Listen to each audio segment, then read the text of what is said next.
my commute to the office this morning.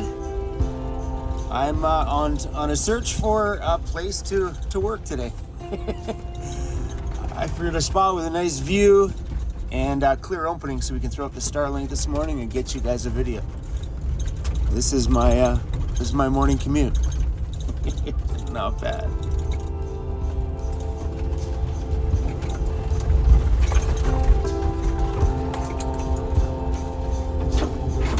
That's a good spot. Welcome to the office this morning. Now that's a beautiful sound.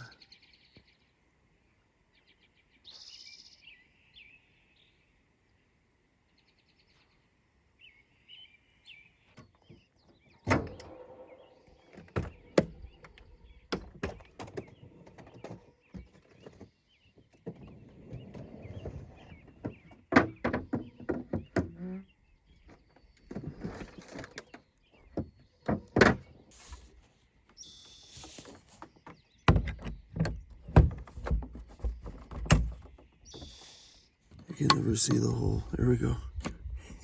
Now my Starlink is now plugged into my van. All right, let's do a speed test. The upload's pretty fast. 23, 21, 19. Oh, it's dropping down. I was doing good there for a minute. Yeah, 15 megabits. So we're doing okay. I started doing my videos in 4K again. And the upload time is just a lot longer.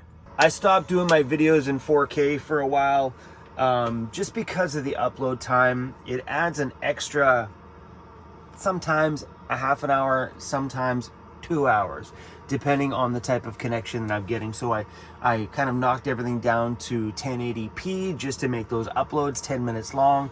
But I decided for everybody who's watching on a big screen TV that we would start doing videos again in 4K, hoping that the video quality looks better for you guys at home. I hope. I mean, I'm recording on my cell phone. Can't expect miracles here, but hey, buddy, you time to get up, bro? He's like, it's not time to get up, Dad. Is it time to get up, crazy bear? Oh, that view. The sun is just hitting the mountain over there.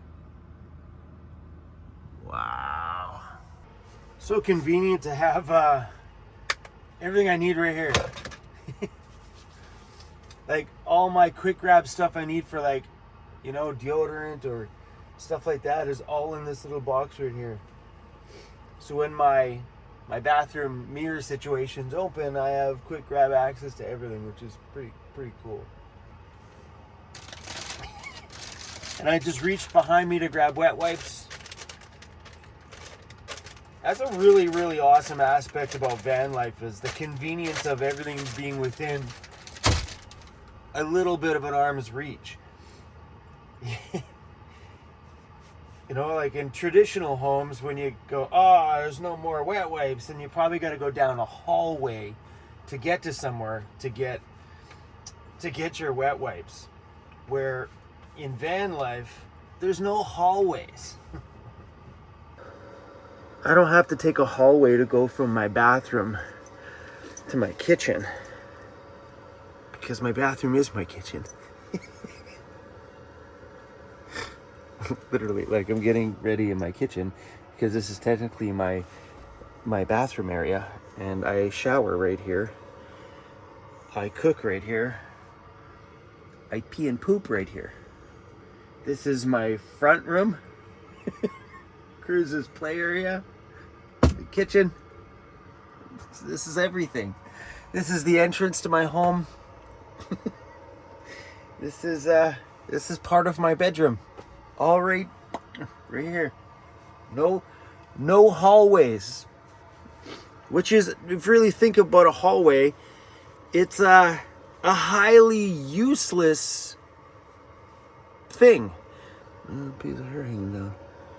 Like a hallway. It's literally a long corridor that gets you from one room to another. For what? That's a lot of extra square footage for walking. You know? We're in a van, you take everything you need out of a traditional home and you just cram it into one spot. Right? I'm gonna put my bathroom mirror away. Now we're in kitchen mode. Now we're in bathroom mode. Back in kitchen mode. And I took on a little project at the shop the other day, but I didn't film it because I figured I've done enough like rust sort of videos that I just wasn't inspired to turn my camera on.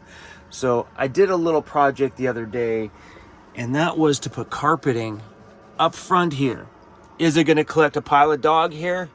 Yes, probably, but I had someone bring to my attention that maybe it's that vinyl floor that's trapping water in there and not allowing it to even breathe at all, making my rust situation on the floor worse if water does happen to get down there.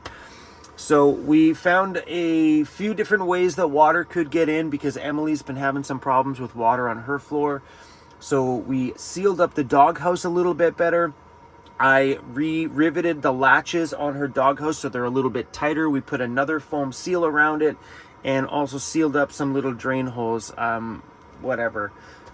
We did some things, and I think that's going to solve her water problem. So I went through and did all those same things on my van, and I also pulled that vinyl flooring out. So if the floor does get wet, I'm going to see it because then the carpet will be wet, which will allow me to pull it up and at least let it dry out a little bit. I got this carpet from Lowe's. It cost me about 40 bucks or whatever it was. It's just a thin, I don't know if it's an outdoor, it's breathable. So I put my mouth on it and I breathed, whatever. And the air did come through it, so I'm hoping it'll allow it to breathe. I double layered the carpet on that side and on that side. This is just a single layer here. So maybe this will solve these problems. We're just experimenting at this point. The driver's floor was dry. The passenger floor was a little bit wet. So I redid all the sealing on the doghouse. I'll keep you guys all posted on how all this stuff works. We'll probably dive into this on the new shop van because I'm pretty sure we're going to be back into this same story again with the shop van because it does have some rust on the floor that we're going to need to weld up. So maybe we'll go through all this stuff at that time too. And I just didn't feel like I've been making these videos nonstop. It's just been the story of my life around the shop these days doing rust repairs. And doing this one, I'm like, I'm not filming this. I'm not going to make another video of me doing stuff with my floor. It's not fun for me. Cruzy, got some bad news, buddy. Hey, bud, I got some bad news. I got some bad news. Do you want to hear my bad news? The bad news is it's time for me to make the bed. That means you have to move. You have to move. Can you move? Dude, look at his face, like, for real. You woke me up for that. Just make the bed around me like you always do, Dad.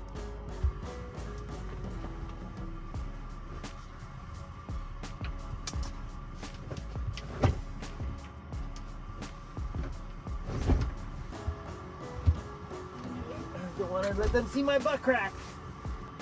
You're stubborn, bro.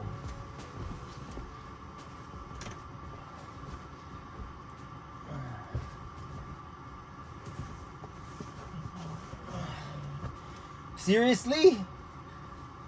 Okay. There you go. Little diva. We just made the bed. We just made the bed around you. Bada boom.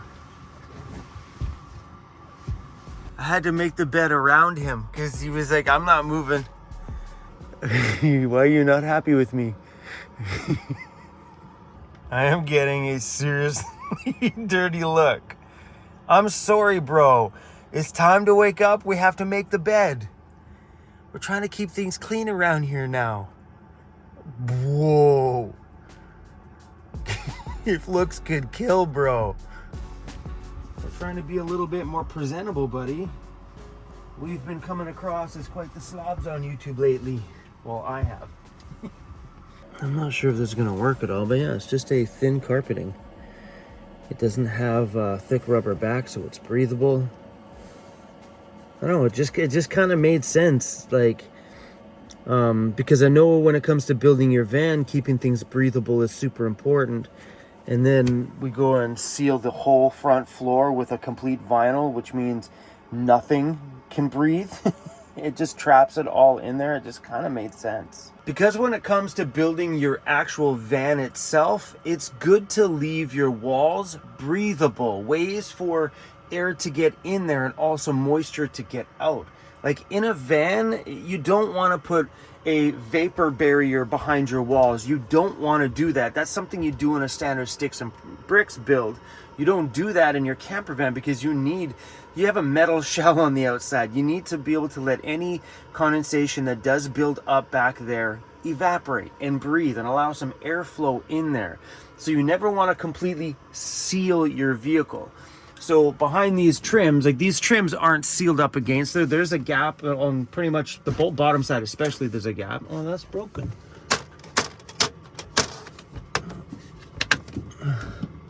Anyway, but there's little gaps and stuff for air to get in, like over here. Let me show you. So down the walls down there, you can see all the areas for air to get in. You know what I mean? And this is the story. Look right here. Look at this. I can put my whole finger back there. So leaving areas for air to get in and out behind your build it's just a good idea. Like underneath my bed. Let's get in there. Can you guys see the honeycomb on the side there? It allows airflow to get into all the different compartments.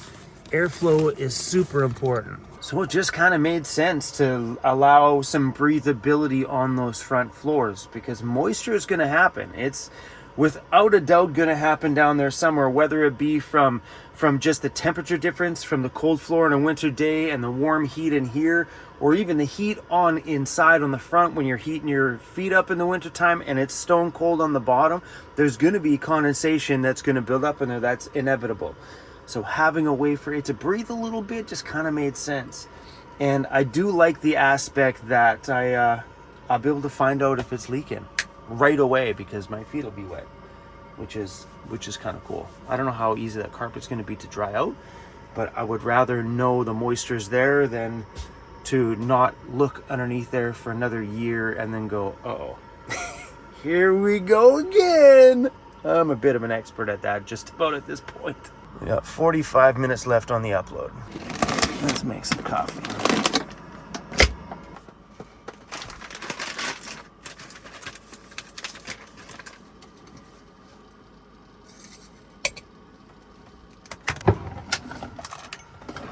My little taser.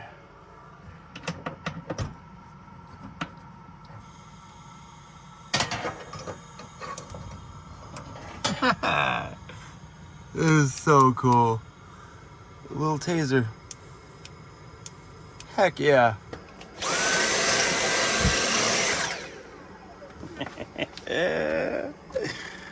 I love this little vacuum. Look at that. Light comes on. It's charging. How epic. We put this in here last summer, and this is where my batteries to my home used to be. I used to have two 100 amp hour batteries in here stacked on top of each other. And we ended up utilizing the bottom cabinet for my... It's genius. Some of the parts in here do get stuck, like when you're shutting it, they'll kind of hit the wall there. But, you know, all in all, it works out and charges. And then once it's full, it just stops charging and stops taking power. But I did put a switch here for that too. So when I hit that switch, it shuts that off. I just leave it on all the time. And then, yeah, she's always charged. While we're waiting for that, let me go show you guys something cool. Because I'm getting ready for summer, I wanted to make sure that everything fit in my rooftop carrier. And it all did. Inside of here, I put our new kayak, and my chainsaw is super secure. I found something pretty cool inside this carrier that I didn't even realize that was in here before, and it's seriously made securing my chainsaw pretty damn awesome. That thing is not going anywhere. So I found these little hooks in there. Because I don't really need it to secure anything before, So I bungee strapped this both ways. So I strapped it one way, pulled it tight that way, strapped it this way, pulled it tight this way, and it's kind of secured it really, really well. And I have another one, well, it's not even wrapped around the blade anymore. I had one here wrapped around the blade, but it came off. This one's a loose one anyway. I don't even think that one's even necessary, because once you start packing this thing in there, everything else around it's gonna hold it in place. But yeah, I'm really, really excited about that. That way, if anything ever blocks us on the trail out here anywhere, no big deal. We'll pull out the big guns, we'll chop that tree up and get us back on the trail, which is awesome. So, and I did remove some things out of here because there's some things I just can't use in the summertime that I carry in the winter. So we did remove some things.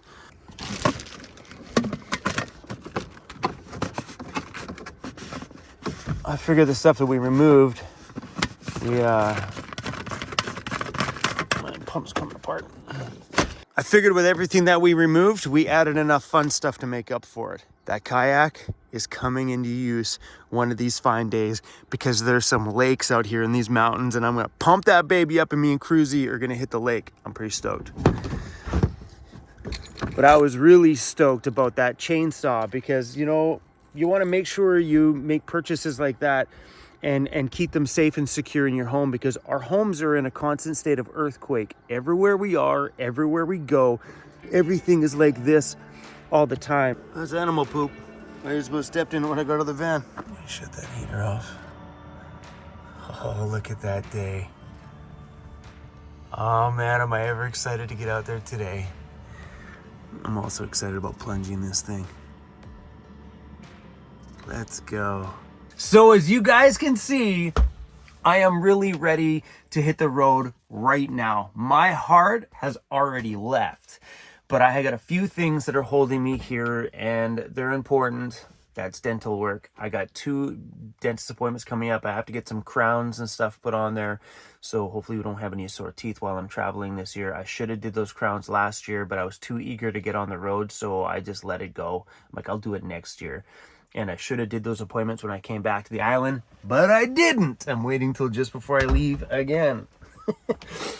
I have one more. I would really like to get those windows fiberglass on that ambulance. We'll see. We do have probably another 6 weeks or so here. Emily's got to come into the shop to do some rust repair work. But my plan is to explore, which is what we're doing right now, explore the island for a little while, and then go back, take care of Emily's rust repair, get back out, do some more exploring.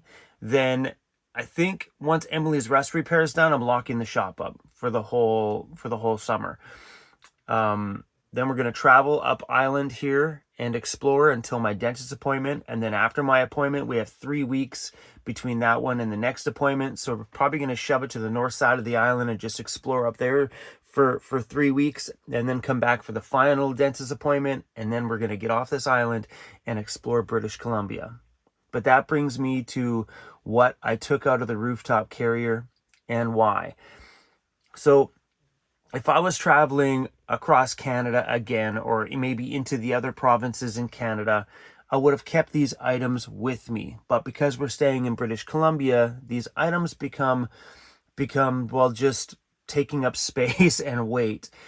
I removed my MC Ranch Overland original fire reflector has been taken out because BC sits underneath a very heavy fire ban all summer long, and it starts really early in the season and goes to just about winter time before they release it. We have a ton of forest around here, clearly, and we have a really bad fire season, especially in the drier areas in British Columbia. So they usually lock down the whole province. I'm not sure if it's the same way right up in the north, but I'm going to guess it is. So I have taken out the fire reflector because the amount of fires we're going to have is probably going to be nil.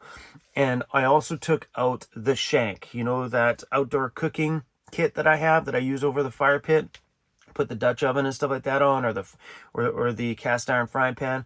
I took that out of here too. I wish I had the space to carry a propane barbecue like you guys seen in the video the other day that Jeff and Tree always bring out. I just don't have the space up top there to store an outdoor propane fire pit or a place to put a propane tank, because otherwise I would drag one, because it's cool. It gives you heat, gives you the ambiance, and it's legal to use during fire season. But anyway, guys, that's what I took out of the rooftop carrier, and I'm really stoked about what we put in the rooftop carrier after that. So obviously when I get back from travels, I'm going to have to try to figure out what the heck and where the heck am I going to put everything else, because those other items have to come back in. And if the kayak is something that we use on a regular, maybe I'll get a second rooftop carrier.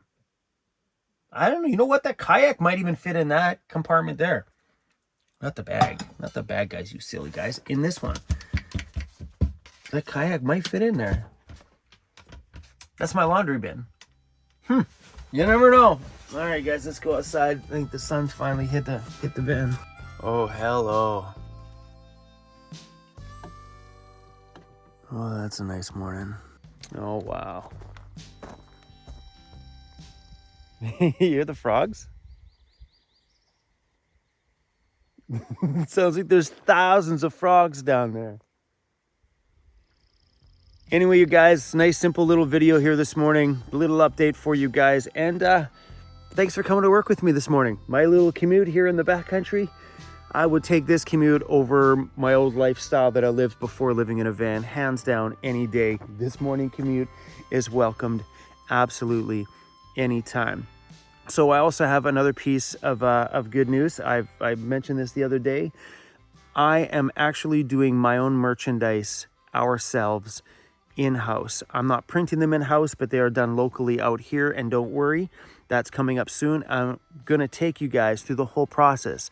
The print company even said that, hey, Chrome, bring your camera. Let's show everybody what we're doing around here. So I'm pretty excited about taking you guys into that whole entire process for our new merchandise, which will be dropping before my summer travels. I'm pretty stoked on that one. Anyway, guys, have yourself an awesome day today, and thanks for riding along with me. Cheers. Oh, sorry, did I get... I didn't mean to hit my camera. You guys on the other side are probably like, that was loud. Thanks for riding along, guys. See you soon.